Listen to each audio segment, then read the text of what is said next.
I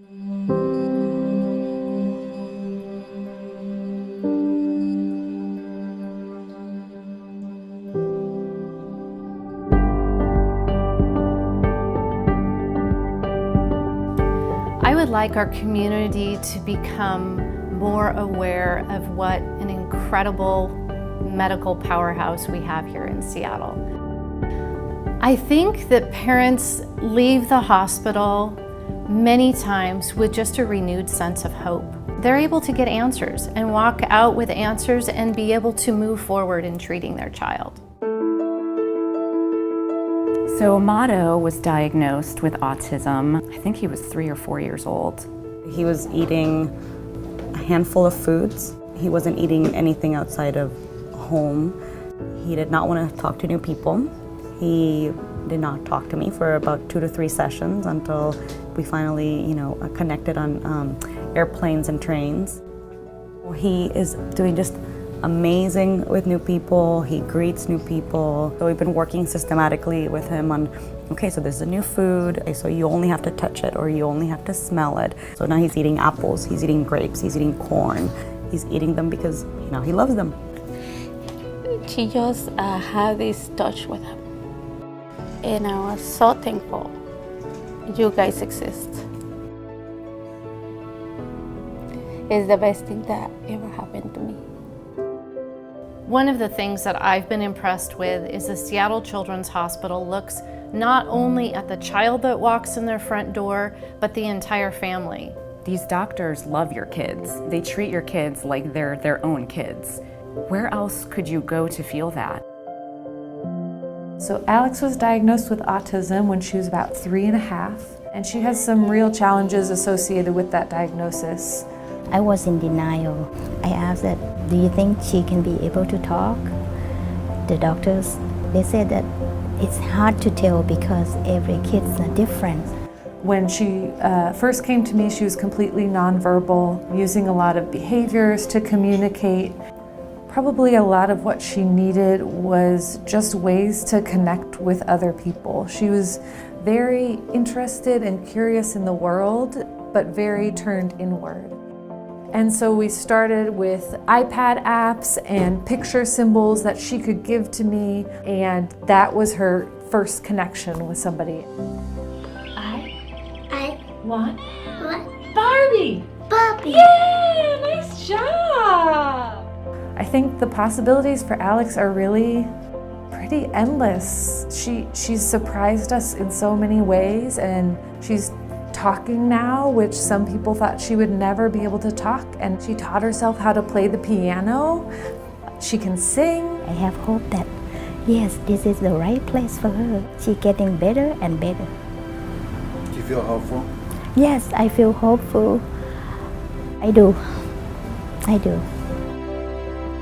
Seattle Children's is really producing some miracles. There are miracles walking out of those doors every day. We've been together since high school, and we're always told in our early 20s or 20s it's going to be pretty hard to ever have kids. And the day they told us we're having twins, it was a huge shock. But the doctor, within a matter of seconds, said baby B, which was Emery, wouldn't be there in a month. We went to her initial appointment with the cardiologist, and they said absolutely confirmed she does have a hole in her heart. About 2 weeks in, she went into complete heart failure. What we found out when we went into the emergency room is that she had developed pulmonary edema as well. They said, you have 2 choices at this point. You can choose to take your daughter home and she won't make it through the weekend, or you can have surgery and we can try it. Really, I leaned on the doctor a lot. And I remember sitting down with him and asking him what he would want to do if it was his child. And he said I'd roll the dice and I'd go for the open heart surgery and the patch, and that's what I did, took his advice. We chose to trust Children's. We chose to trust the doctors. Thursday evening, before the family came, doctor came in and with a bunch of paperwork and said, you gotta sign over your baby. That was tough.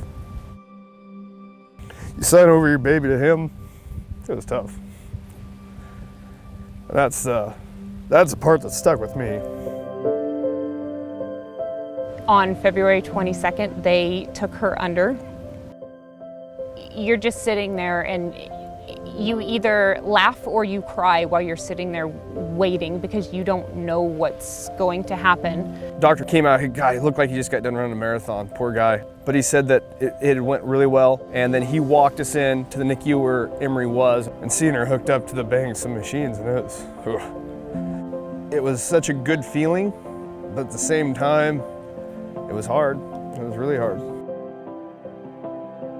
As she's been growing, her heart muscles are developing. She's our little cleaner, little boss, and then the other day, all of a sudden she took towards soccer and started scoring goal after goal after goal. It's pretty amazing. We follow up with Children's periodically. We follow up with her pediatrician on a regular basis. In fact, he calls me at home to check on her. September, I was working on the farm with my dad. Sarah called in tears. She had received a letter, and it was uncompensated care.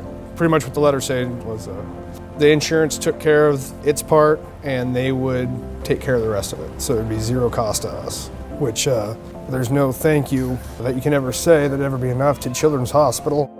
From the people that you check into the front desk to the nursing staff, it's the best thing in Seattle. And I played college football, and I love football, and I look at Seattle and I think of one thing in Children's Hospital, and that's it.